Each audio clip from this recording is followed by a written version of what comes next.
el tercero del mes, andamos muy intensos con este tema, pero antes de arrancarme o de iniciar formalmente, quiero empezar por desearles que ustedes, sus familiares, su equipo de trabajo estén muy bien, que tengan salud, que estén todos aguantando pues la cuarentena que por la que el mundo entero estamos pasando. Dicho esto, pues me toca presentar el webinar de hoy, que es un webinar un poco más técnico, pero no por eso menos importante. Hoy nos toca discutir, o quiero presentarles una discusión sobre metodologías o técnicas para observar el delito en particular de extorsión, ¿no? En particular en el Triángulo Norte, y creemos que pues no es un reto, no es algo sencillo, pues pareciera ser que todo mundo lo hace igual, pero para empezar las definiciones legales del delito son distintas, la manera de recabar información es diferente en cada país y como también lo es la capacidad de diseminar la información y hacerla accesible al público, ¿no? Entonces, los retos son muchos y más en este contexto de pandemia donde todo el mundo está trabajando desde sus casas, donde los tiempos han cambiado, donde las cosas no son como eran. Entonces, los retos se van incrementando a la hora de ir documentando el fenómeno, ¿no? Pero bueno, hoy está con nosotros dos expertas en observación de fenómenos delictivos de la región. Por un lado está la señora Migdonia Yestas, de probablemente uno de los observatorios más prestigiados de la región en Honduras. Y también está con nosotros Evelyn Espinosa, que también es una experta en la materia de guatemalteca, que también colabora para la organización Diálogos. Pero ahorita les voy a platicar un poquito más de ellos, de ellas. Quisiera platicarles un poquitito de por qué surge esta inquietud de abordar este tema. Como ustedes saben, en el proyecto, además de comprender el fenómeno delictivo en el Triángulo Norte, Costa Rica y Panamá, también queremos proponer espacios de discusión como este, pero también generar y construir capacidades de resiliencia contra este fenómeno delictivo. Entonces, estamos impulsando un pequeño observatorio o una iniciativa de observación del fenómeno, no solo centrada en el fenómeno delictivo tal cual, que es vital, importantísimo, pero también en las actividades contra la extorsión y las iniciativas contra la extorsión en prevención y control del crimen, ¿no?, que hay en la región. A principios de año, como ustedes saben, iniciamos un proceso de documentación de más de 9 prácticas. Y bueno, esta es la otra parte, esta es la otra rama que queremos explotar. Y para ello invitamos a la señora Migdonia Yestas, a quien me voy a permitir presentar, quien será la que nos acompañará o nos dirigirá una pequeña presentación de alrededor de 20 minutos. Después seguirá Evelyn con otros 20 y después tendremos, como siempre, un espacio para preguntas, comentarios y sugerencias. Las pueden hacer vía el chat, o si lo prefieren, quiero abrir, a ver cómo nos va. En la parte de participantes, si dan doble clic hasta abajo donde dice el 16, ahí se abre una ventana y del lado derecho hay unos botoncitos que ahí dice levantar la mano. Si levantan la mano, les puedo yo ir dando la voz. Lo único que les pediría es que sus preguntas o comentarios sean concretos y breves para que podamos platicar los más posibles, ¿no? Pero bueno, Migdonia Yestas tiene 33 años de experiencia en el desempeño de sus funciones. Implementó el Instituto Universitario de Democracia, Paz y Seguridad, YouthPaz, y desde hace 11 años es coordinadora del Observatorio Nacional de la Violencia, espacio que ha impulsado diversos desarrollos y análisis. Dentro del observatorio ha diseñado la unidad de género, conformada por la red de observatorios regionales de la violencia de los centros universitarios regionales. También ha coordinado y asesorado el desarrollo de observatorios de violencia a ONGs y universidades de América Latina. Recientemente coordinó el diseño de observatorios de justicia penal que aprobó el Consejo Universitario. Ha desarrollado investigaciones en temas de seguridad ciudadana, muertes relacionadas con el consumo de alcohol, violencia política, observación electoral, mujeres en contextos cerrados, determinantes sociales asociados al fenómeno de violencia en Honduras y violencia escolar desde la perspectiva de género, y coordinado el desarrollo de 4 encuestas de percepción ciudadana sobre inseguridad y victimización en Honduras. Entonces, bueno, ella es Migdonia Yestas y tiene el uso de la palabra. Muy bienvenida a este espacio de diálogo, Migdonia. Adelante, por favor.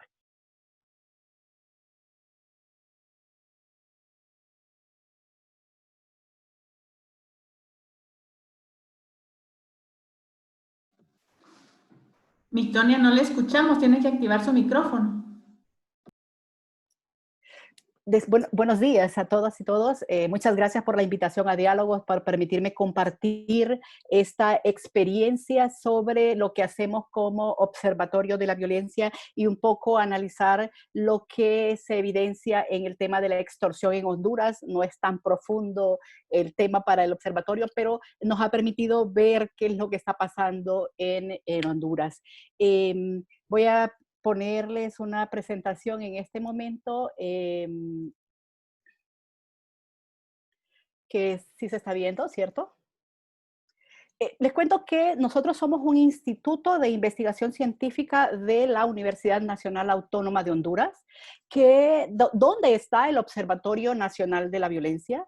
En este instituto fue creado en el año 2008, pero su inicio fue a través de la cooperación internacional con el Programa Nacional de las Naciones Unidas para el Desarrollo, con un proyecto que se llama Seguridad, Justicia y Cohesión Social. Desde el 2004 y el 2005 se empezó ese desarrollo, porque los observatorios no son tan fáciles de decir hoy lo quiero hacer y ya, sino que más o menos se tarda un año, y recientemente lo hemos probado con el Observatorio de Justicia Penal. Y ahí inicia. El observatorio nace primero que el Instituto de Investigación. Y es importante establecer precisamente porque cuando vemos que este observatorio nace desde el programa de las Naciones Unidas, pero le piden a la universidad y le delegan la función para que sea sostenible. ¿Y por qué a la universidad? Precisamente que es una unidad, que es una institución académica, pero además por la objetividad de los datos. Y el objetivo del observatorio, vean ustedes, no es estar en una escena de crimen y andar recabándola como fuente primaria de información, sino más bien basándose en las fuentes primarias, empieza a sistematizar, clarificar y construir conocimientos sobre muertes por causa externa, delitos contra la vida, delitos contra la propiedad, que se dan en Honduras, en todos los 298 municipios. ¿Qué se busca con ello? Mejorar los niveles de información. Y ya vamos a verlo con los datos de extorsión para que vea que sí es importante mejorar los niveles de información, la calidad del dato, y lo otro es apoyar a una mejor comprensión del fenómeno. Por parte de ¿a quién queremos que les sirva esto? Primero, a los que toman las decisiones con estrategias de seguridad, a los gobiernos locales que en mucho tiempo creyeron que la seguridad era una responsabilidad de la Policía Nacional y ahora de las Fuerzas Armadas, pero también a los académicos e investigadores que hacen esta tarea difícil de buscar información, desarrollar investigación. A las organizaciones de la sociedad civil que además de que investigan, denuncian y establecen estrategias también. Y uno de los más usados son los medios de comunicación y sobre todo a la población en general, precisamente porque lo que se va buscando es que establezcan, que sepan cuáles son sus factores de riesgo, pero también que establezcan sus propios factores factores de prevención. Va desde la persona hasta la sociedad y eso es lo que vamos buscando. ¿Cuáles son nuestras fuentes de información? Doctora, Perdón. ¿me escucha? ¿Sí? ¿Podría ponerlo en pantalla completa para que se vea? Ahí voy. Eso, buenísimo. Muchas gracias. Perdón. Nuestras fuentes de información, fuentes primarias de información, es decir, que son los que están en las escenas de crimen, si es en el caso de homicidios, en principio es la Secretaría de Seguridad, porque está en los 298 municipios del país y ellos a través de la Policía Preventiva, la Dirección de Investigación Policial y la Policía de Vialidad y Transporte que mandan esa información a la central de la policía, que es a COEPOL, y a UTESI, que es la unidad que nos convoca para hacer análisis de esa información.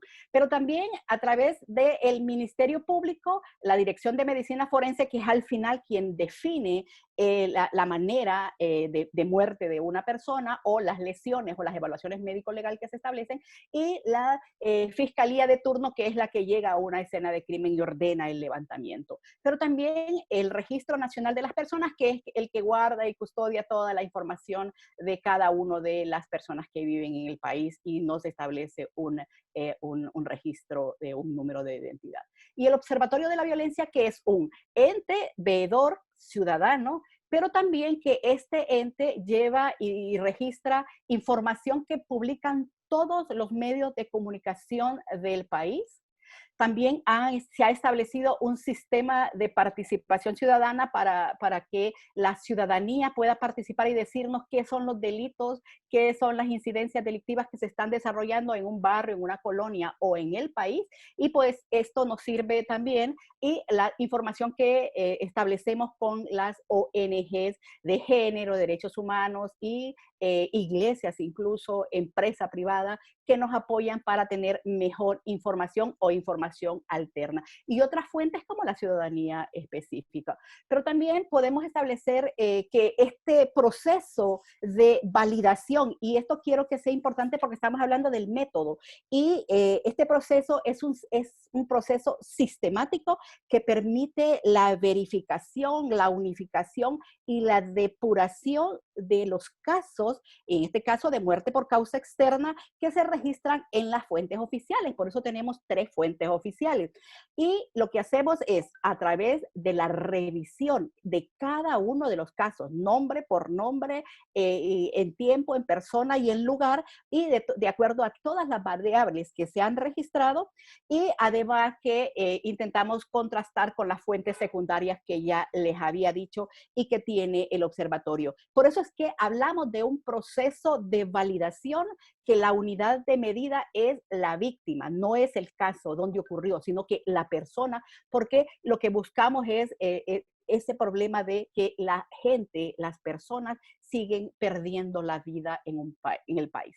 Ahí establecemos y nos sentamos con las fuentes oficiales, el Registro Nacional de las Personas, la Dirección de Medicina Forense y la Secretaría de Seguridad a través de UTESI y la Policía Nacional, para analizar caso a caso de las muertes violentas que se registran en un periodo determinado. Y lo hacemos 4 veces a la semana. El Observatorio de la Violencia tiene un equipo muy especializado que, diríamos en hondureño, suda la camiseta de la universidad y de la población, precisamente para que esta información sea bien registrada.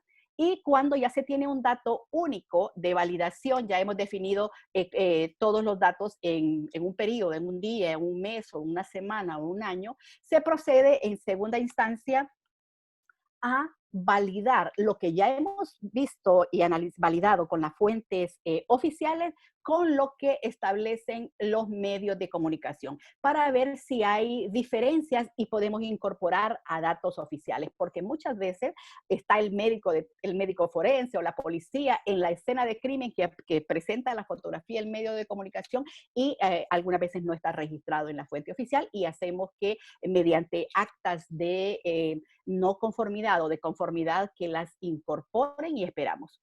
Luego, ya teniendo esta confrontación o este proceso que va a garantizar esta calidad del dato, procedemos a algo especial que tenemos en el observatorio, y es que diseñamos y desarrollamos 9 observatorios regionales donde están presentes la Universidad Nacional Autónoma de Honduras a través de sus centros regionales. Ellos proceden a validar también los datos de su región, y su región puede ser un departamento como el Centro Universitario del Centro, que en Comayagua, La Paz y Intibucá, que son 3 departamentos, es una región, o el Centro Universitario de Occidente, que son 3 departamentos, Lempira, Ocotepeque y Copán, que analizan y vuelven a validar para ver si tenemos nuevos hallazgos ahí, y al final ahí queda un dato único de país. Con ese dato único procedemos a establecer esas relaciones estratégicas con las organizaciones organizaciones de la sociedad civil, llámese Movimiento de Mujeres de Honduras, las organizaciones de LGTBI, que participan en ese proceso para desarrollar boletines especiales, igual que con organizaciones de derechos humanos. Vamos a las regiones, por ejemplo, en el CURLA, Centro Universitario Regional Litoral Atlántico, nos reunimos con 15 organizaciones de la sociedad civil, del movimiento de mujeres, para analizar solo muerte violenta de mujeres y femicidios. Y eso nos permite volver a analizar caso a caso, pero también confrontar y que la ciudadanía vea que esos casos sí están incorporados o si los que no, poder también incorporarlos. Hacemos otras validaciones también cuando hacemos boletines de niñez, cuando hacemos de estudiantes universitarios, precisamente cuando es de estudiantes universitarios le mandamos al registro de la Universidad Nacional Autónoma de Honduras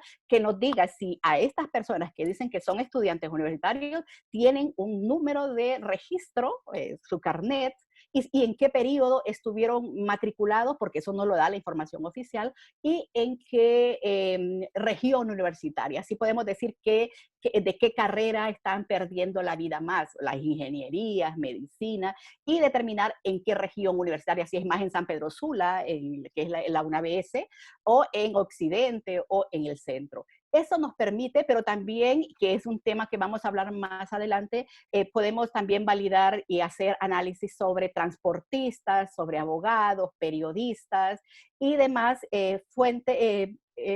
temas que son importantes para este análisis. Sí, se evidencia que este es un ejemplo de los departamentos y un acumulado del 2014 al 2018 que nos presenta un comportamiento de la violencia homicida. Podemos desarrollarlo por día, por mes y por año, podemos definir qué día es el más violento, pero aquí hicimos, para que ustedes lo vean, un ejemplo de 71.694 homicidios que ocurrieron entre el 2004 y el 2018. Hay 7 departamentos que están en el rojo más intenso, que presentan la mayor cantidad de violencia homicida. El 80% de las muertes violentas ocurren en el departamento de Cortés, que está en la zona del Atlántico, Francisco Morazán, Lloro y Atlántida. Podemos ver que casi es una T. Luego seguido del menos intenso, el rojo, Comayagua, Copán y Olancho. 57.116 homicidios ocurrieron en esos 7 departamentos, 80%. Y quise poner precisamente porque después lo vamos a ver con el tema de qué es lo que pasa ahí.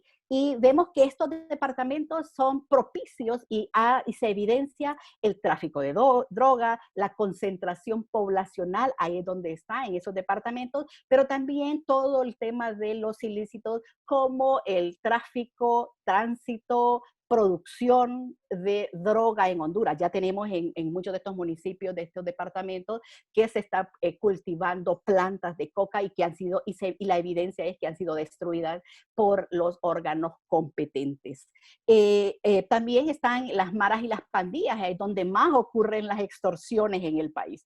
Y para que podamos ver la calidad del dato en el tema de extorsión, y sabiendo que la extorsión es obligar a través de la utilización de la violencia a las personas para realizar, tolerar o omitir contra su voluntad y poder tener un beneficio económico, vemos que la evidencia que se presenta de instancias es un poco diferente cuando consultamos a una u otra fuente. Y ahí es donde es importante, por eso es que hablábamos de las fuentes de información y el proceso de validación, porque nos permite tener una mejor calidad del dato, ese proceso de verificación, de unificación y depuración de esa información, porque veamos, esto es lo que presenta la Policía Nacional en las denuncias versus los detenidos por extorsión.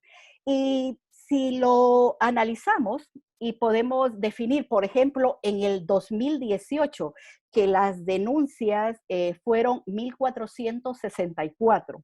Pero si comprobamos con otra fuente, como es la Fuerza Nacional Antimaras y Pandillas de Honduras, que fue de reciente creación, que era lo que era antes la Fuerza Nacional Antiextorsión, establece que en el 2018, y esto es que lo presentaron ante un medio de comunicación, la prensa, dice que son 1.830, y vea, ahí tenemos 1.464, miembros de maras y pandillas capturados.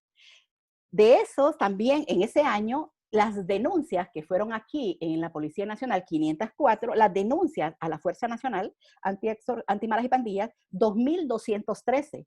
Y la prisión preventiva fueron 1.629.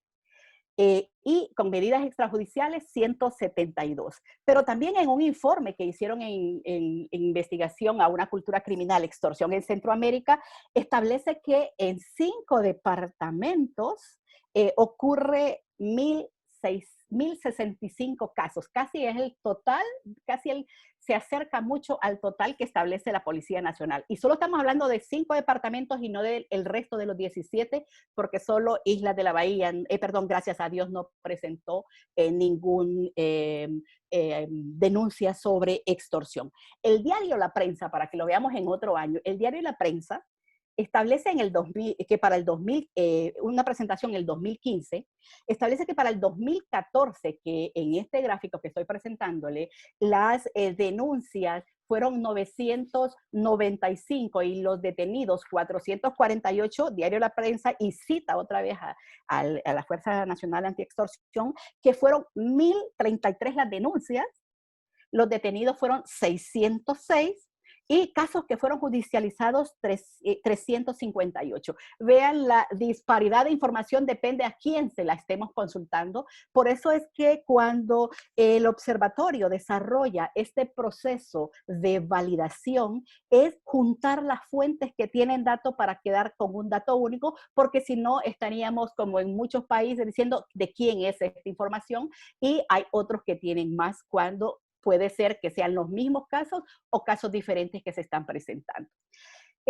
Otro gráfico que nos habla de las denuncias de extorsión por municipio, hemos dicho que la extorsión se da principalmente en municipios donde hay alta concentración, mucha economía y muchas empresas que trabajan, y aquí podemos ver en 2 departamentos, que es Francisco Morazán, y ahí estamos diciendo el municipio del Distrito Central, y 3 municipios del departamento de Cortés. Vean ustedes que en estos establecemos que, como ya lo han hecho otras investigaciones, el fenómeno es eminentemente urbano, de la alta concentración poblacional, pero también caza la presencia policial o de investigación criminal, y mucho control de territorio con las maras y las pandillas. Porque cuando hablamos de estos grupos criminales, podemos evidenciar en Honduras, y esto ya hice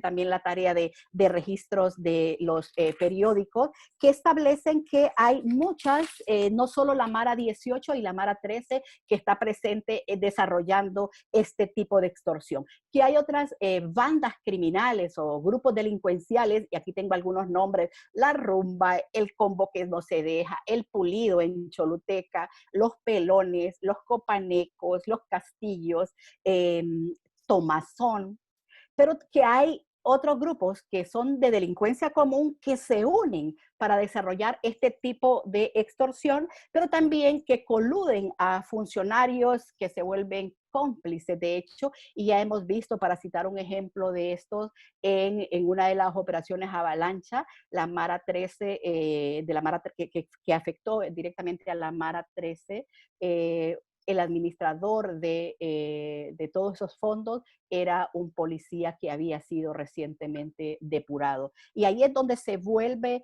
un problema, y vemos también que si lo vemos más actual, porque estamos presentando 2017 y 2018, más actual, vemos que este gráfico establece que entre enero y mayo del 2019 al 2020, con fuente de la Policía Nacional, hay un aumento de 41 casos. Pensamos que en la pandemia no iba a ocurrir más extorsión porque está todo parado, pero sigue funcionando este delito, Y el problema de este delito es que los principales afectados, ya sabemos que es el comercio, que la pulpería, que el salón de belleza, pero los que más han sido afectados y que establecen ellos mismos que pagan hasta 4 extorsiones, es los del transporte público, es decir, los pilotos de autobuses y demás. Y ahí, mire, han hecho muchas acciones, desde la denuncia a través de la institución, de la denuncia a través de los medios de comunicación, que en suma el Estado está obligado a actuar de oficio, pero también han visto afectado su patrimonio cuando se niegan a pagar, les matan a los transportistas y además les queman las unidades de transporte o los negocios. Y lo vemos en los mercados, lo vemos en San Pedro Sula, en La Ceiba y en Tegucigalpa, que ese patrimonio se vuelve afectado. Establecen que en Honduras para el 2018 a cada 6 horas se detectan un caso de extorsión. Las denuncias al 143 definitivamente son efectivas. Antes de empezar esta reunión, llamé para ver si funcionaba en momentos de pandemia y contestaron muy amablemente que están las 24 horas. No toda la gente denuncia, no sabe cuál es el método, que eso también es importante cuando se establece un observatorio, que no solo es observar el caso, sino también establecer acciones que permitan establecer estrategias para enseñarles, sensibilizar y además capacitar a la ciudadanía. Esto se ve un problema porque cuando solo vemos los datos objetivos de el tema, esto es lo que observa el Observatorio de la Violencia. Los homicidios por extorsión, eso ya lo establecen las fuentes oficiales que fue por extorsión, mataron al de la pulpería porque no quería pagar el mal llamado impuesto de guerra, que se vuelve un problema, o le mandaron un mensaje a los transportistas, los dueños del transporte público, en el cuerpo de los pilotos de autobuses y taxis. Vemos que fueron 94 en el 2015, empezó una reducción, pero luego vuelve un ascenso. El año pasado quemaron en más o menos 8 unidades de transporte. Se evidenció también el que una mujer en La Ceiba mató delante de todos las personas que ya iban en la unidad de transporte que venía para Tegucigalpa, mató al conductor. Y eso lo que hace es generar miedo. Por eso es que en ese tema el Observatorio de la Violencia, el área de seguridad del Instituto Universitario de Democracia, Paz y Seguridad, desarrolla encuestas de percepción ciudadana de inseguridad y victimización en Honduras. Voy a hablar la del 2018 en este tema. Y establece que el principal problema del país es la inseguridad seguida de lo económico. Cuando le preguntamos cómo se siente la gente ante este problema, la gente se siente insegura, principalmente en el transporte público, porque es la mayor evidencia de que hay muertes violentas y todos están presenciándolo. En el transporte público fue el ¿Cómo va, señor? 64%, y en los espacios públicos el 54%. En el Lo que te he dicho, que 2019 son 134 las muertes violentas. Me pidieron, y ya para terminar, me pidieron que un poco qué se puede hacer y qué a futuro. Primero, que es importante definir cuáles son los indicadores que sean medibles y comparados, sea en un país, aunque las diferencias en los códigos penales o en la legislación sea diferente, se pueden establecer indicadores y variables que definan también las fuentes de información secundarias y primarias. Nosotros tenemos como fuentes de información secundaria los medios de comunicación y también como fuente de información primaria que el observatorio produce una encuesta de percepción de inseguridad y victimización. Luego, establecer las alianzas estratégicas. Llega un observatorio cuando incide, cuando desarrolla opinión llega a ser incómodo para las instituciones. Por eso las alianzas estratégicas con las organizaciones, con la cooperación y con las instituciones es importante porque se ve un todo común. Y luego ustedes ya lo hicieron, el instituto ya lo hizo, realizaron un diagnóstico de lo que estaba pasando en materia de extorsión, pero también es un diagnóstico que se requiere sobre cuáles son los sistemas de información que producen los datos cada una de las instancias. Por eso es que yo les confrontaba, esto dice la Fuerza Nacional de Extorsión, anti-extorsión, esto dice la Fuerza Nacional Antimaras y Pandillas, esto lo dice la Policía Nacional, para que vean que son diferentes datos. Por ejemplo, la Corte Suprema de Justicia que establece que el año pasado el 93% de todos los que fueron acusados por extorsión fueron judicializados. Luego también cómo se recolecta, se depura, se garantiza la calidad del dato. Cómo obtenemos los datos va a ser importante en cada una de las instituciones. Y otra de los temas importantes que nos ha funcionado muy bien al observatorio es la formación de equipos. Tanto el equipo que es el que coordina todas las acciones, como el de las organizaciones, como el de las instituciones, precisamente porque se requiere un todo coherente para desarrollar este proceso. Y lo que también permite a un observatorio es que los datos no solo son para hacer boletines, sino que para que se establezcan estrategias a nivel personal, familiar, comunitario, de los gobiernos locales y a través del Estado de Honduras. Yo con eso me quedo.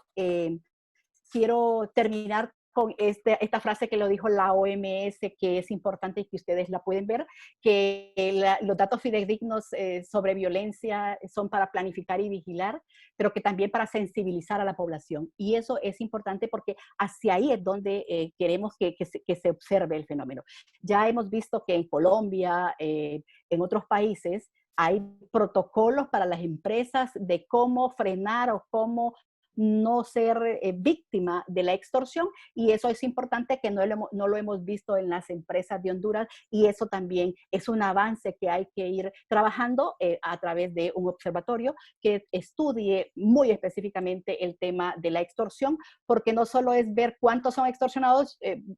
Por ejemplo, el transporte público dijeron que el año pasado fueron en promedio 253 millones de lempiras los que pagaron extorsión.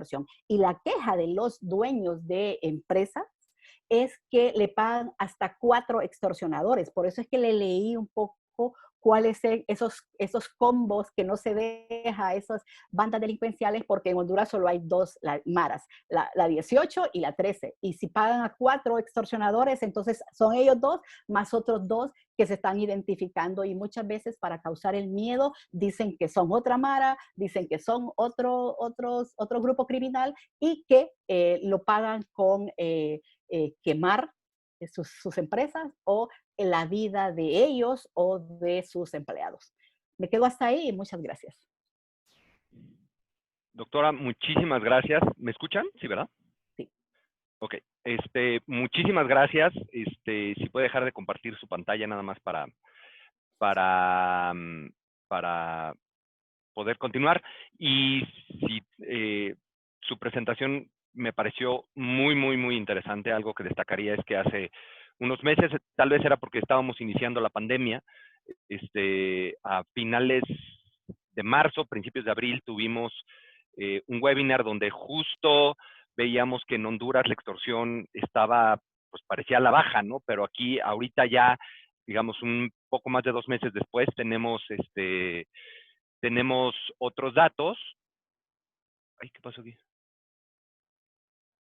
Tenemos otros datos y algo está pasando aquí. Ya. Entonces, bueno, creo que habla de la necesidad imperiosa de contrastar datos, cifras y seguir observando y viendo cómo se está moviendo el fenómeno delictivo, ¿no? Pero bueno, para ya darle velocidad a este asunto, seguiríamos con la presentación de Evelyn Espinosa, que ya no sé dónde quedó. Acá está, perdón, estoy haciendo aquí notas. La presento rápidamente. Es doctor en sociología con especialización en criminología y psicología social, cuenta con más de 15 años de experiencia en el estudio de la violencia y el delito. Actualmente se desempeña como investigadora senior para el Observatorio Regional de la Violencia en Guatemala. Ha brindado asesorías en diversas organizaciones sociales y agencias de cooperación internacional en el desarrollo de estrategias y sistematización de experiencias exitosas en prevención de la violencia secundaria y terciaria desde y hacia la juventud. Entonces, bueno, aquí la idea es que Evelyn nos presente una primera aproximación de justo esto, de empezar a pensar en cómo homologar datos de los retos y una propuesta que creemos será atractiva, tal vez ir pensando en lo que podría llegar a ser una propuesta de protocolo. Pero adelante, Evelyn, gracias.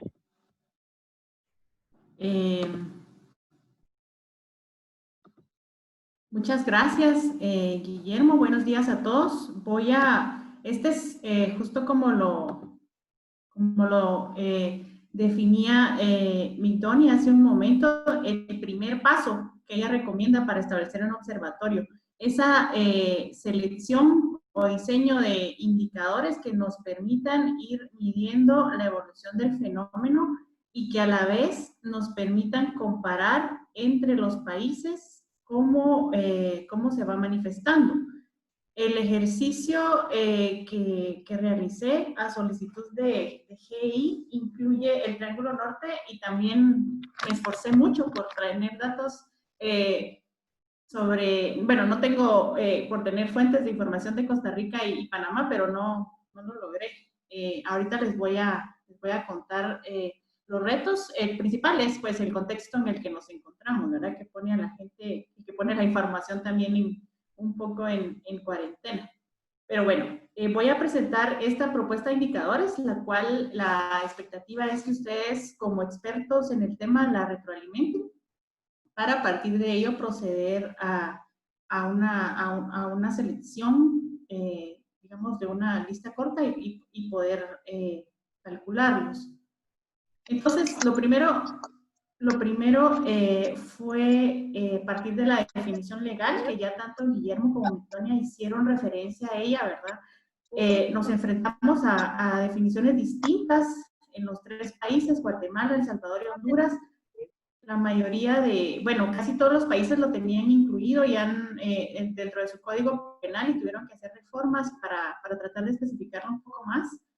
En tanto en Guatemala como en Honduras incluyen el tema de amenazas. Es interesante también, bueno, en el caso de Guatemala se define específicamente la extorsión obstructiva de tránsito como tipificación específica de aquella extorsión dirigida a los que quedaron están aquí, miren. A los autobuseros. Alguien está hablando, perdón. La otra cosa que me llamó la atención es el tema de las sentencias, que es distinta en los países. Fíjense ustedes que en Honduras va de 15 a 20 años, en El Salvador de 10 a 15 y en Guatemala de 6 a 12 años. Entonces es distinto cómo cada país ha ido estableciendo el nivel de punición para este tipo de delito.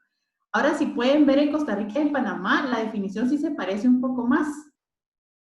Yo hasta pensé que era la misma, tiene muy poca diferencia, y el fenómeno, como ya ustedes sabrán, estudiosos del tema, también se presenta de manera distinta, ¿verdad? Entonces, es importante tomar esto en cuenta para saber que lo que estamos midiendo es lo mismo o no lo es, ¿verdad? Hay que llegar hacia un consenso para saber qué es lo que estamos registrando como extorsión que nos permita hacer esa comparación del fenómeno entre los países.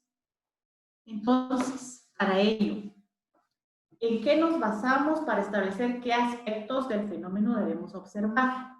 Es importante que tomemos en cuenta no solo el tema de la seguridad, ¿verdad?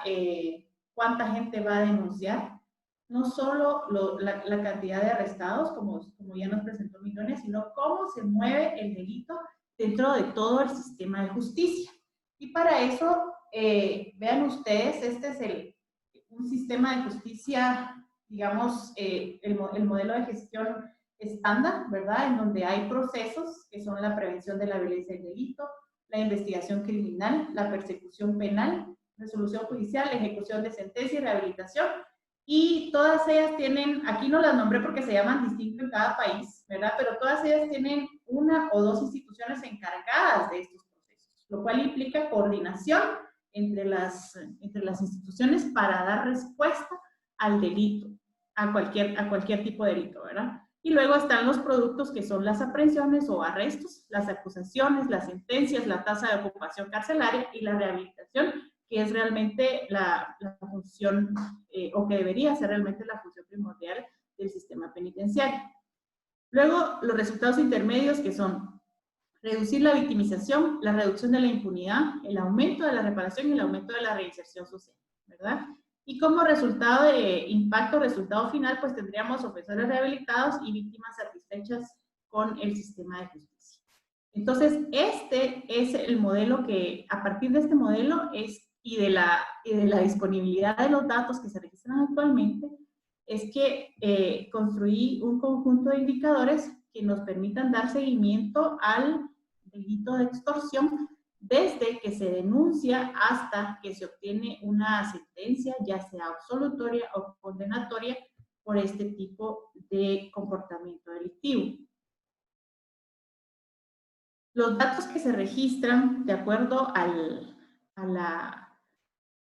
la investigación que hice, ¿verdad? Con todas las limitaciones, y por supuesto ustedes están aquí y podrán retroalimentarlo. Actualmente, no en los 5 países, ¿verdad? Pero por lo menos en 2 o en 3, tenemos datos sobre extorsiones, las denuncias que realiza la población cuando se acerca a la policía o al Ministerio Público a denunciar.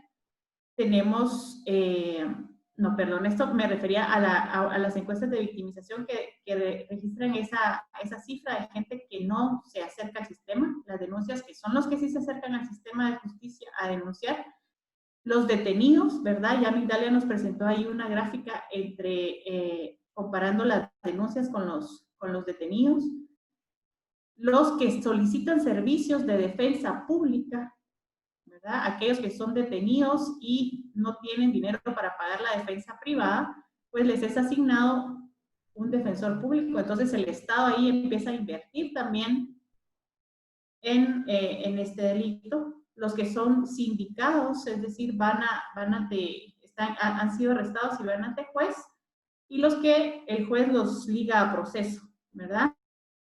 O sea, cuando van a la primera audiencia, el juez les dice, usted se queda en prisión preventiva, ¿verdad? Porque hay sospecha de que está involucrado en el delito.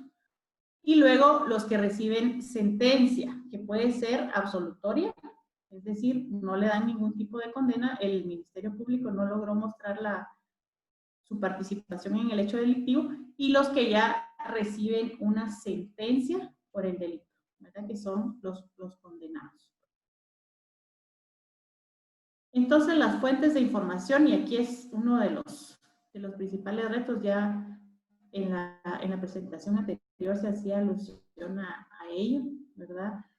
Por ejemplo, en Guatemala, tanto la Policía Nacional como el Ministerio Público registran datos de extorsión. No son los mismos datos. Ayer les compartí en el chat que tenemos el primer informe que desde la organización en la que trabajo sacamos sobre extorsión. Nosotros utilizamos como fuente oficial el dato del Ministerio Público, porque lo que hemos aprendido es que la gente, las víctimas pueden ir a denunciar a la Policía Nacional, pero luego tienen que ir a ratificar al Ministerio Público. Entonces, el Ministerio Público siempre tiene un número más alto de denuncias que la policía, porque la del Ministerio Público contiene la de la Policía Nacional.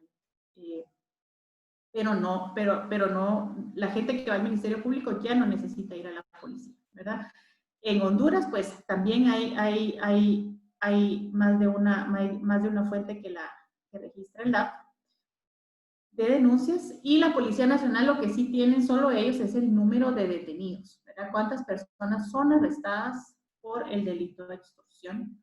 Luego el organismo judicial nos da el dato sobre las personas que han sido sentenciadas, que han recibido una sentencia condenatoria o absolutoria por haber sido procesadas por el delito de extorsión.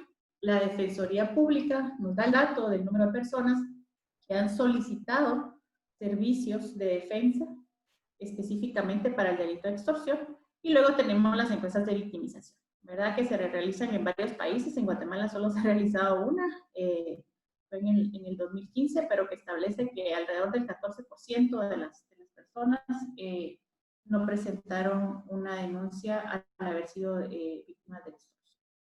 Entonces,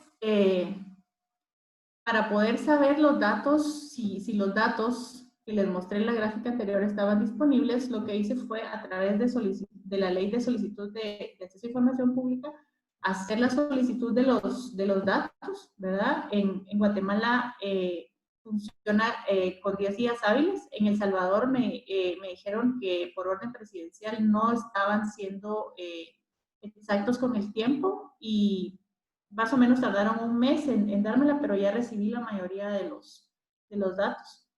Y luego, entonces ahora estoy en el proceso de depuración, organización y procesamiento de datos, ¿verdad? Y pues con base a lo que ya recibí, pude establecer cuáles son aquellos indicadores a los que en un primer momento puede dárseles seguimiento y tener algún tipo de comparabilidad entre dos a tres países. No incluyo Costa Rica ni Panamá porque no logré tener ninguna respuesta por parte de ellos.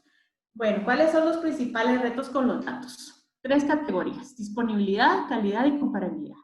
Disponibilidad, pues, los datos están disponibles a través de la Ley de Acceso a la Información y esto nos pone, por ejemplo, una restricción en el tema de cuánto tenemos que esperar para recibir esa data, ¿verdad? Sabemos que, por ejemplo, El Salvador tiene fuentes abiertas, pero publican con un retraso de más o menos 3 meses, porque hasta ahorita están disponibles los datos hasta el 31 de marzo, por ejemplo, ¿verdad? Entonces habría que esperar para tener datos más recientes, habría que esperar un par de meses. Entonces pedirlos por la Ley de Acceso a la Información Pública es mucho más eficiente para poder tener los datos del último mes.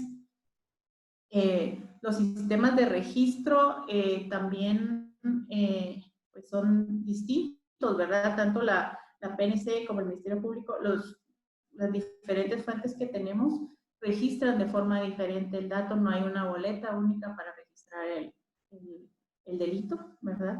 Y eso tiene que ver también con la calidad, el formato de entrega. Bueno, hay cada una de las instituciones en los países registra de forma distinta y lo entrega de forma distinta, ¿verdad? Recibí PDFs escaneados, hasta tablas de Excel, que no son una base de datos, sino tablas específicamente, ¿verdad? Que dificultan, digamos, el procesamiento de la información para poder hacer el cálculo de los indicadores. En términos de comparabilidad, como ya les hablé, la tipificación del delito es diferente en los países, ¿verdad? En el caso de Honduras se tiende a agrupar los grupos de edad, entonces cuando queremos desagregar también es un poco complicado.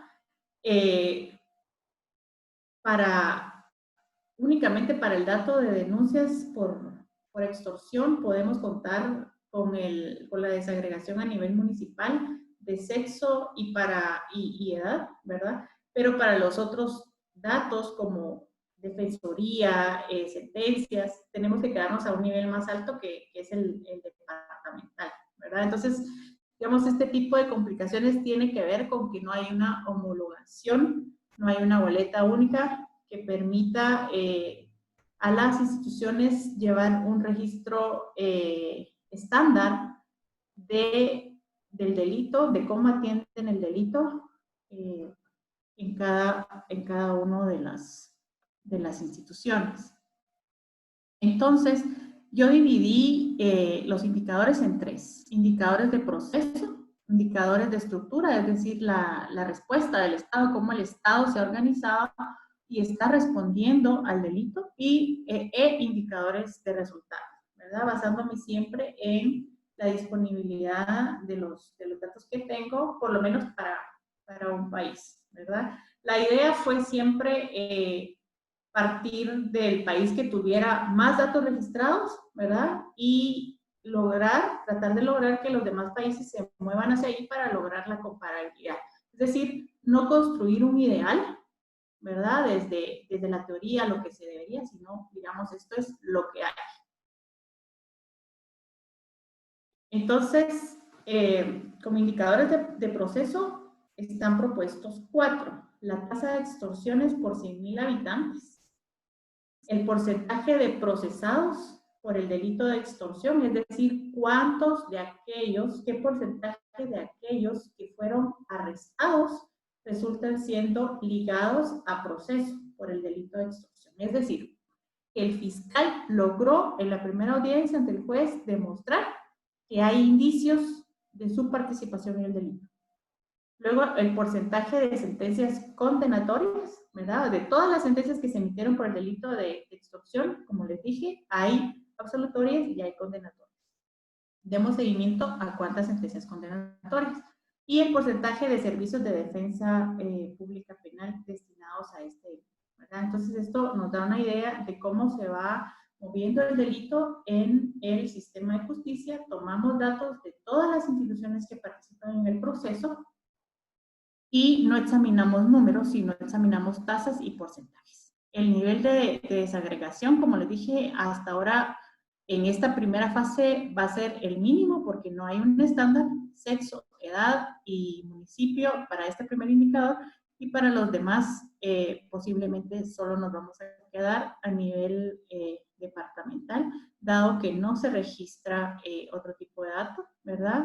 Tampoco edad se registra para, por ejemplo, para sentencias ni para servicios de defensa pública penal, pero sí sexo, ¿verdad? Entonces, digamos, este tipo de limitaciones que tendrían que irse resolviendo conforme nosotros vayamos entregando y haciendo ver el beneficio del registro a las instituciones de gobierno, que son nuestras fuentes de información. Luego estarían los indicadores de resultado, que es la tasa de punición, ¿verdad? Que esta es cuánta gente resulta sentenciada. Yo les quiero contar que en el caso de Guatemala, en entrevistas, los fiscales han mencionado que puede tomar hasta 4 años obtener una sentencia, ¿verdad? Entonces no es un indicador al que le daríamos seguimiento ni siquiera anual, sino cada 2 años, al igual que la tasa de victimización basada en encuesta, ¿verdad? Que tendría que mostrarnos cómo esa cifra de personas que no se acerquen al sistema de justicia va disminuyendo, porque vamos a dar seguimiento también a estos indicadores de estructura, en donde vamos a ver la razón de detenidos por cada defensor público, ¿verdad? Es decir, la carga de trabajo que tiene el defensor público, porque esto opera también, digamos, en la eficiencia del sistema de justicia, la razón de personas arrestadas por cada fiscal de extorsión, ¿verdad? Por ejemplo, en Guatemala y en Honduras, me parece, no, en Honduras no estoy segura, pero en Guatemala, por ejemplo, hay una fiscalía especializada en el delito de extorsión. La razón de personas arrestadas por cada juez, aquí sí, en Honduras, y tiene que ver también con la razón de procesos activos por órgano judicial.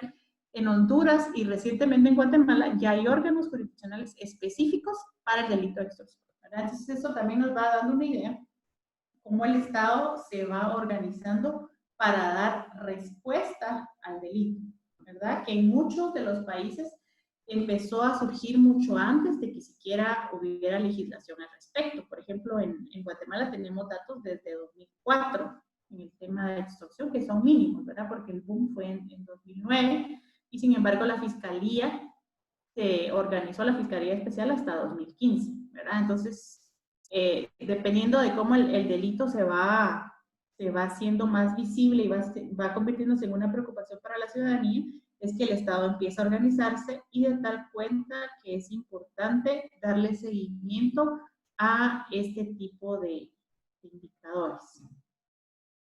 Entonces, tanto los indicadores de resultados como los de estructura no deberían de tener un seguimiento muy periódico. A los de estructura estamos proponiendo un seguimiento anual. a los indicadores de resultados cada 2 años, ¿verdad? A la tasa de extorsiones sí mensual, porque este es, digamos, como el indicador clave, ¿verdad? Porque nos habla de la prevalencia del delito. Y todos los demás pueden ser trimestrales, ¿verdad? Para que haya, como, digamos, suficiente cambio en el tiempo que nos permita ir observando y orientando la toma de decisiones de los funcionarios. Entonces, ¿hacia dónde vamos? Ya les hablé de los retos que tenemos, ¿verdad? Para la medición. Entonces, basado en la experiencia en el tema de homicidios, algunos de ustedes deben de saber que existe el protocolo de Bogotá, ¿verdad? Que sienta las bases mínimas para el registro de homicidios en los países. Nosotros hemos pensado que es necesario también que haya un protocolo que permita establecer el proceso de problematización, consenso y estandarización en el registro de los datos. Esto implica muchas veces el rediseño de formatos, de bases electrónicas, de reportes, ¿verdad? Pero y es un tema engorroso para las instituciones, pero a la larga es un beneficio bastante grande para poder dar respuesta al fenómeno, ¿verdad?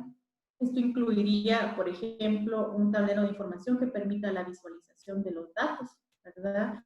Un marco de indicadores con sus fichas que permitan interpretar la información, la delimitación de las fuentes, ¿verdad? Ya nos hablaba Antonia de eso, cuál es la fuente que va a ser la que vamos a seguir, pero lo más importante es elaborar una propuesta de formato estándar que cada país pueda ampliar sin tocar lo básico, ¿verdad? Que lleguemos a un consenso sobre aquellos aspectos básicos que nos permitan caracterizar y dar seguimiento al fenómeno de la extorsión en los 3 países. Y para ello es importante que participen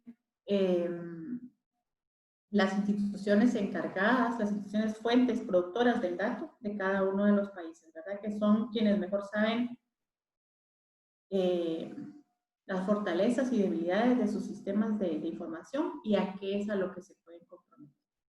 Pero esto sí, pensamos, sentaría las bases para poder establecer con un nivel de éxito el seguimiento al fenómeno de la extorsión que ya lleva años en el Triángulo Norte. En Costa Rica y Panamá no es todavía una preocupación, pero en el Triángulo Norte todavía falta, digamos, bastante para que esto continúe, ¿verdad? Mientras no se resuelva el tema de las causas y de la participación de las plantillas, va a ser difícil que esto, que veamos un descenso en el delito. Entonces, para finalizar, como siguiente paso sería, después de la discusión que tengamos en este momento, el cálculo de los indicadores que hayamos seleccionado para dar seguimiento al fenómeno y la elaboración del informe que me han pedido que se circunscriba a este periodo, que es del 1 de enero de 2018 al 31 de marzo de 2020. La mayoría de los datos para los indicadores que les mencioné ya los tengo, por lo menos para 2 países, ¿verdad? Entonces son factibles y bueno, con eso me quedo y abro entonces, Guillermo, para la discusión. Bueno, pues muchas gracias, Evelyn. Muchas gracias a todos por continuar aquí en la conversación. Claramente es un tema interesante, un tema muy técnico, un tema que a todos nos está interesando mucho. Ya estamos casi sobre la hora. Lo que les propongo es, quien quiera y tenga posibilidades, para no extendernos tampoco demasiado, pero les propongo platicar unos 15 minutos más con algunas preguntas, comentarios. En este momento lo quieren hacer por chat, o como les decía, pueden levantar la mano si dan doble clic en la barra de inferior del Zoom, van a ver los participantes que dice 22, dan ahí clic y nos van a ver todos los que estamos conectados. Y del lado derecho dice levantar la mano con 3 puntitos. Ahí lo pueden hacer o lo pueden hacer vía chat. Creo que el tema da para mucho y nos da mucha información, ¿no? Ana nos dice cómo pueden relacionarse las respuestas del Estado, políticas públicas, con los resultados de los indicadores, o se podría crear un indicador específico para esto. No sé si alguna de las dos, Migdonia o Evelyn, quisiera responder. Digamos, no sé, Evelyn, Migdonia, alguna de las dos. Ahí voy. Bueno, ustedes han hecho un esfuerzo ya para tratar de identificar y documentar esas políticas públicas que son, digamos, muchas veces se circunscriben al municipio, ¿verdad? Yo creo que es muy, con los indicadores que plantea aquí, es muy difícil dar seguimiento a ese tipo de políticas públicas que son locales y no son nacionales. Yo, por lo menos en Guatemala, no he visto una política pública a nivel nacional que esté orientada a la prevención o a la disminución de las extorsiones. Cuando lo esté o cuando haya una política pública como tal a nivel nacional, creo que debería de tener su propio sistema de indicadores, porque generalmente están más orientadas a la prevención del delito que digamos, a la reducción o al manejo que se le da en el sistema de justicia. Ok, Migdonia. Yo creo que las respuestas del Estado siempre son de carácter punitivo. Y vea, en Honduras, lo que decía Evelyn, se han creado unidades de investigación, eso es parte de esas políticas públicas, se han creado juzgados antiextorsión, se han creado también fiscalías antiextorsión, la Dirección de Investigación e Inteligencia, que es parte del Estado, la DPI, la Dirección Policial de Investigación, la Policía Nacional, la Fiscalía Especial contra el Crimen Organizado, todos desarrollan investigación y demás para llegar a una condena. Pero esto es básicamente el resultado que te deja es más encarcelamiento. Mucho hacinamiento o población carcelaria, que lo único que es volvemos a afectar a países como El Salvador, excesivas maras y pandillas dentro de las cárceles, igual en Guatemala y qué decir en Honduras. Pero las estrategias, y por lo menos el Observatorio de la Violencia, establece toda esa tarea de prevención, porque es parte de lo que vamos buscando, no solo es ser parte de lo que controlan el delito, sino que acciones, prevención. Yo recuerdo ahora en el municipio de La Ceiba, el Comité de Prevención Ceiba para Todos es un excelente ejemplo de trabajo de organizaciones de la sociedad civil, empresas privadas y alcaldía municipal trabajando en barrios y colonias para reducir la violencia y la criminalidad, pero también desarrollando, por ejemplo, el Observatorio de Género o la Unidad de Género dentro del Observatorio. Desde el 2008 empieza a publicar muerte violenta de mujeres y femicidios. Cuando no existía ni la palabra femicidios ni feminicidios en el argot de los abogados de los que investigaban y judicializaban. ¿Hasta qué momento empieza la adición al Código Penal? En el 2013. O sea, pasan muchos años para que el Estado asuma temas que son importantes. Pero en este caso, el Estado de Honduras ya asumió el tema de la extorsión porque es una de las preocupaciones constantes que afecta a la economía privada y pública, además, ¿verdad? Porque muchas quejas se tienen o denuncias de los transportistas. El establecer protocolos de empresas va a ser importante precisamente porque todavía tienen que llamar al teléfono 143 para poder tener asesoría, pero si tienen un documento que ver con el entorno, cuáles son sus fortalezas internas dentro de la empresa para hacer frente a la extorsión y cómo actuar cuando están siendo víctimas, va a ser importante, que en este momento en Honduras no lo hay, pero creo que en Centroamérica tampoco. Así que las políticas públicas hace falta porque todavía estamos en la parte del control del delito a través de todas estas instancias que se han creado, pero todavía no se ha avanzado a la prevención. Y precisamente el protocolo de Bogotá en el tema de homicidio, yo fui parte de ese conjunto de organizaciones e instituciones que trabajó, y es ver todo toda la legislación existente, que eso es lo que hicimos con el protocolo de Bogotá, que te establece hasta qué porcentaje de muertes indeterminadas vas a dejar, que solo puede dejar el 10%, o que el 5% pueden quedarse en proceso de investigación, porque es definir indicadores que te van a permitir poder hacerlo y homologarlos en todos los países. Muchas gracias. Creo que el reto está y empiezan acá las preguntas sobre la calidad de información y los siguientes pasos. Pamela Ruiz dice, basado en datos preliminares, tener juzgados especializados en extorsión reduce el tiempo para esperar un juicio, y también pregunta si hay voluntad política entre las instituciones gubernamentales para apoyar la transparencia y los esfuerzos sobre extorsión. No sé, ahí... Voy a responder yo y Mitonia, si quiere, me complementa, porque ellos tienen más tiempo con tener juzgados especializados. Okay. En Guatemala se acaba de inaugurar, fue en febrero, pero la experiencia, por ejemplo, con los juzgados de femicidio, ¿verdad? Era acelerar ese tiempo de espera o el tiempo en que se obtiene una sentencia absolutoria o condenatoria. Por eso es que vamos a dar seguimiento al indicador que mencionaba antes, que era el de la razón de los procesados por juez, ¿verdad? ¿Cuál es la carga de trabajo del juez? Porque eso cuenta mucho para poder acelerar o no el proceso. El tema es que es la reducción de la impunidad también, ¿verdad? ¿Cuánto de este tipo de delitos se queda sin castigo? Pero, como yo les mostré en el diagrama de cómo opera el sistema de justicia, hay varias instituciones involucradas en cada uno de los procesos. Entonces, miren, aquí se han abierto juzgados pluripersonales, ¿verdad? Para que el juez tenga la capacidad de atender diversos delitos y de esa forma acelerar.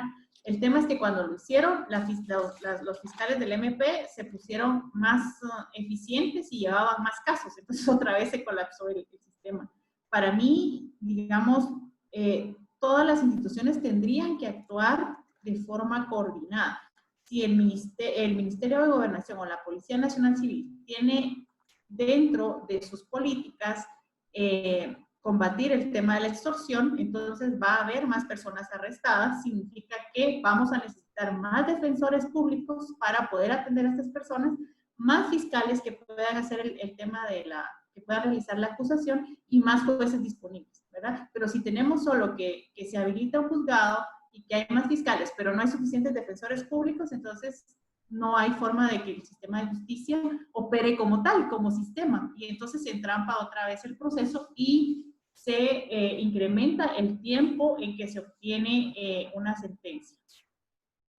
Bueno, ya lo dice Dilcia González, en Honduras, para una sentencia, el tiempo procesal es, ella dice 30 meses, una investigación que nosotros hicimos de 36 meses para llegar a una sentencia y no siempre es condenatoria.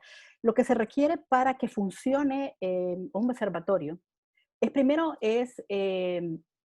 establecer alianzas estratégicas con las fuentes en principio. Vean ustedes que después de 14 años, una instancia como la nuestra puede volverse incómoda para las instituciones del Estado. Y eso se vuelve un problema porque es una lucha constante de decirle en función de amigo y enemigo, nosotros no somos enemigos, queremos el bien para el país.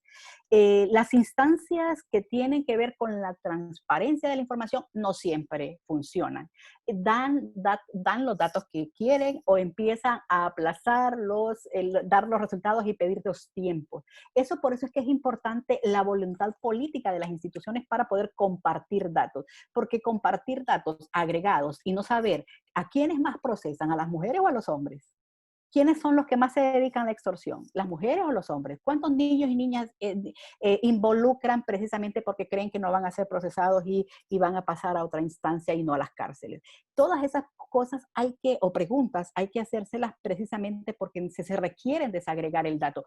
Porque si no, entonces, ¿qué intervenciones vamos a hacer en los centros educativos o en la familia cuando los niños se están vinculando en acciones criminales precisamente porque van a ir a un centro de internamiento y no los van a mandar a una cárcel. Ahí es donde se va el problema. Y el mostrar resultados en cualquier materia, homicidios o extorsión, femicidios o en suicidios, como todas las muertes por causa externa, depende del punto o el foco que cada gobierno esté queriendo reducir.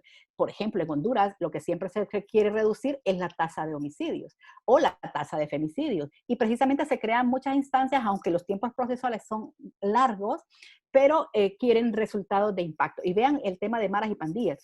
No hace mucho, y sé que se da en todos los países, dijeron que habían capturado y habían mandado a una cárcel de máxima seguridad al principal extorsionador y matón del país.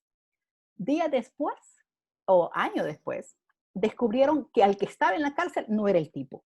Entonces la pregunta es, ¿cuál es el impacto que queremos mostrar? Y muchas veces los gobiernos, el impacto que quieren mostrar ante la ciudadanía es que están reduciendo la violencia y la criminalidad a toda costa. Y a toda costa es muchas veces mandando a la cárcel a mucha gente, a la cárcel, a muchos inocentes o a muchos que no han sido suficientemente investigados y que no han sustentado bien las pruebas, pero siguen en las cárceles. Y ya vemos que el año pasado hay 5 homicidios múltiples en cárceles donde murieron personas que ni siquiera estaban procesadas, pero estaban en la cárcel.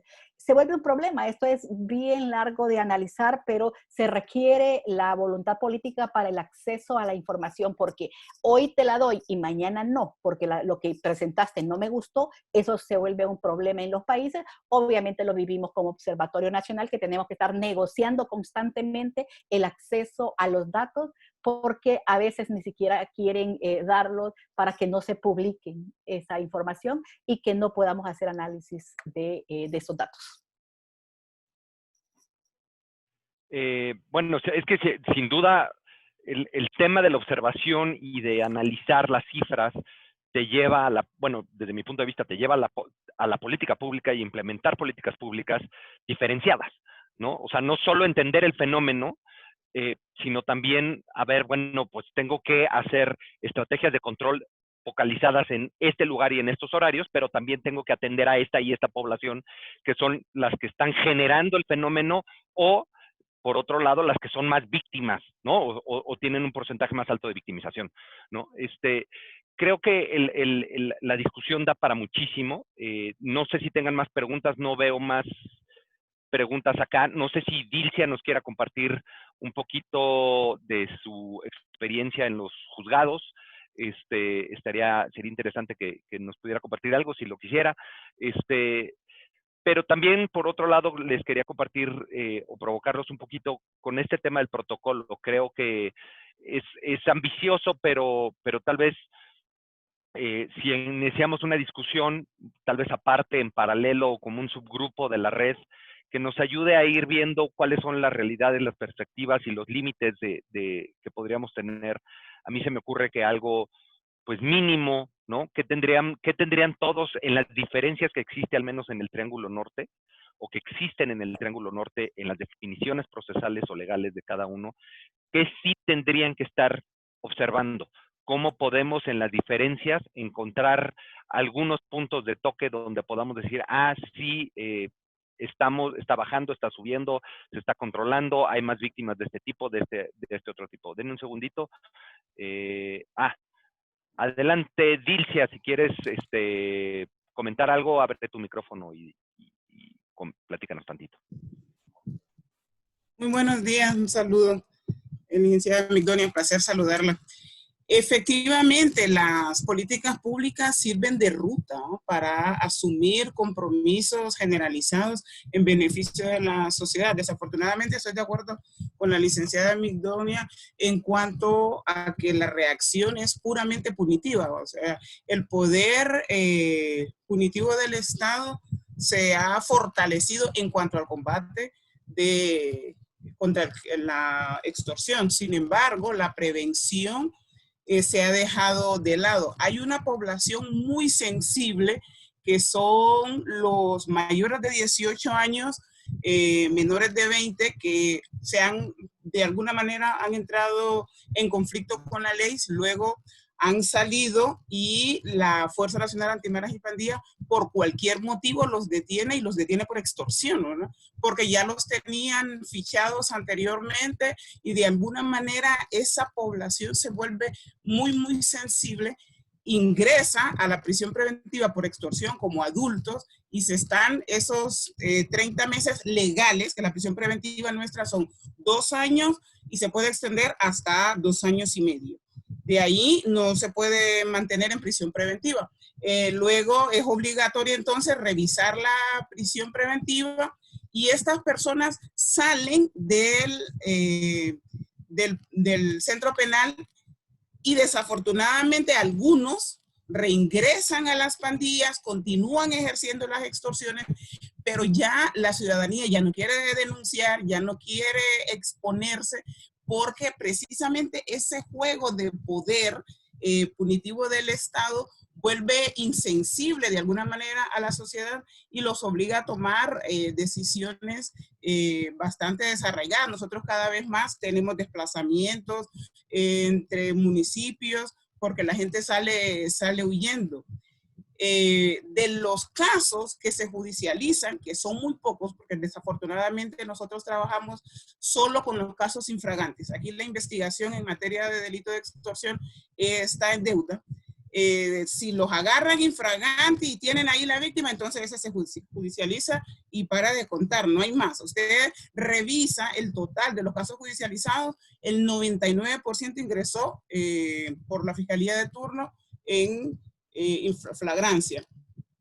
Entonces, tenemos nosotros esos problemas a nivel de prevención. El Estado debe volcar con esos datos que proporciona los observatorios y generar esa confianza, porque si bien es cierto, el presupuesto que tiene, que es el único presupuesto que no se ha afectado con la pandemia del COVID, todos los presupuestos del Estado se alteraron por la pandemia del COVID, pero el presupuesto de seguridad para extorsión, o sea, ese no lo han tocado, ¿verdad? Porque definitivamente siguen igual, y es más, yo creo que están deteniendo más. El problema radica en documentar esas detenciones, en fortalecer, en robustecer esas investigaciones para no dejar el mensaje, no, los juzgados, el gobierno está trabajando, dice, en doble bando. La fiscalía y la policía detienen y los juzgados lo ponen en libertad. En este momento nosotros, por ejemplo, yo formo parte de la Corte Penal en materia de extorsión a nivel nacional y nosotros estamos teniendo algunos recursos de habeas corpus por vencimiento de la prisión preventiva. Y tenemos la discusión al interior de la Corte que hay quienes creen que la prisión preventiva se suspende, que no corre el término porque estamos en estado de emergencia, ¿verdad? Entonces, son cuestiones donde la ciudadanía de alguna manera paga la mala administración del Estado, cualquiera que fuera la esfera, ¿verdad? Administrativa, judicial y policial. Es una lucha que toca el Observatorio de la Violencia, yo creo que tiene que, como dicen aquí, subrayado y en negrillas y en grandote para que se pueda visibilizar y que sirva de ruta de acción, no solo como reacción punitiva, sino como prevención que a la larga va a ser lo más barato para el país. Gracias. Muchísimas gracias, Dilcia. Este dato que proporcionas, que el 99% o la gran mayoría de los procesados o que llegan a sus juzgados son detenidos en flagrancia y que la investigación es mínima, por no decir nula, me parece muy enriquecedor porque, bueno, pues si esa es la premisa, difícilmente se va a poder controlar el fenómeno, ¿no? Pero bueno, ese es otro tema, digo, al menos entrar en la parte de investigación y todo este rollo. Lo que sí creo es que, para no alargarnos demasiado, porque ya tenemos casi 20 minutos adicionales, si no hubiera más preguntas, lo que quisiera proponerles, les puse en el chat mi correo electrónico, aunque ya varios de ustedes lo tienen, abrir esta idea de hacer un pequeño grupo para discutir estas cifras o esta propuesta de indicadores y ir avanzando en una primer set de indicadores mínimos que nos ayuden a tal vez pensar en homologar las cifras, que de por sí ya son complejas y el contexto no ayuda, pero pues no sé si algunos de ustedes o más de uno estuviera interesado en iniciar una discusión paralela a la que ya tenemos en la red. Me encantaría que la doctora Migdonia nos pudiera acompañar, Dilcia, no sé, ¿no? Un poquito como para ir viendo cómo abordamos este tema y cómo lo mordemos y cómo llegamos a un indicador, a una propuesta mínima básica que pudiera llegar en su momento a crecer a una suerte de protocolo, ¿no? Entonces, acá Paul dice que está interesado, no sé si hay alguien más, les pediría que me mandaran un correíto a aquellos que así lo quieran para ir haciendo un subgrupo donde podamos ir avanzando en estos temas y enriqueciendo el documento, la propuesta que nos está ayudando a hacer Evelyn. Pero miren, para ya no alargarlo demasiado, les agradezco de nuevo muchísimo el interés. De verdad, me da muchísimo gusto ver que estos espacios están teniendo ya un nivel de masa crítica constante de alrededor de 22 personas. Ahorita nos alargamos un poquito y seguimos siendo prácticamente 20. Estamos haciendo un esfuerzo por, además de los videos y los audios, generar análisis rápidos en blogs o en otras fuentes para poderlos diseminar, que ya les haremos llegar. Esta discusión seguramente enriquecerá el documento de Evelyn. Ya para cerrar, les digo que, bueno, les recuerdo que vamos a seguir con estos espacios. El mes que entra, este mes fueron 3. El mes que entra están programados al menos 2. El siguiente sería el 12 de junio, si no estoy mal, con Pamela Ruiz, que un poquito ya hizo ya hizo un análisis preliminar de las 9 documentos o prácticas que se documentaron, y la idea es discutirlas y presentar las fortalezas y áreas de oportunidad de estos documentos y de estas prácticas. Uno de ellos les puedo adelantar que es la ausencia de cifras y de indicadores que nos digan qué resultados tuvieron, ¿no? Ese es mucho la constante y por eso la relevancia de hablar de este tema. Y en un mes más tendríamos el segundo, donde presentaríamos la guía y el manual de capacitación contra la extorsión. La idea es, como ya les había dicho, generar un grupo de capacitadores que a su vez capaciten y repliquen este tema. La pandemia no nos está ayudando y la cuarentena menos, pero bueno, les adelanto que estamos avanzando en una plataforma en línea y ese sería el mecanismo para capacitar a los capacitadores, y de ahí habrá que ver cómo se va desarrollando este tema, ¿no? Pero bueno, estos son los 2 que tenemos programados para el siguiente mes. Les pido nos hagan llegar, continuar la participación. Doctora Migdonia, si nos puede compartir su presentación en PowerPoint, también se lo agradeceríamos mucho. Creo que tiene datos muy ricos. Y bueno, nada, para continuar con esta pequeña tradición que ya empezamos hace un par de webinars, los que quieran tomarse una foto y estar en la foto de los que aún quedamos, si pueden activar su cámara para tomar una fotito y después compartir con todos, se los agradeceré. Ya casi están todos, algunos, ahí está Ana, ahí está Rosalba, que ya está saludando, ahí viene Pamela, Eleonora no sé si va a estar, pero bueno, creo que ya estamos todos, y para no tardarnos demasiado, de nuevo les agradezco mucho. Me gustan mucho estos ejercicios, cada vez los disfruto más. Y les mando saludos a todos, que estén muy bien, y a las 3 pongan cara de interesantes y de sonrientes. 1, 2, 3, saludos a todos. Listo, muchísimas gracias a todos por su participación. Un gusto seguir esta conversación con ustedes. Gracias.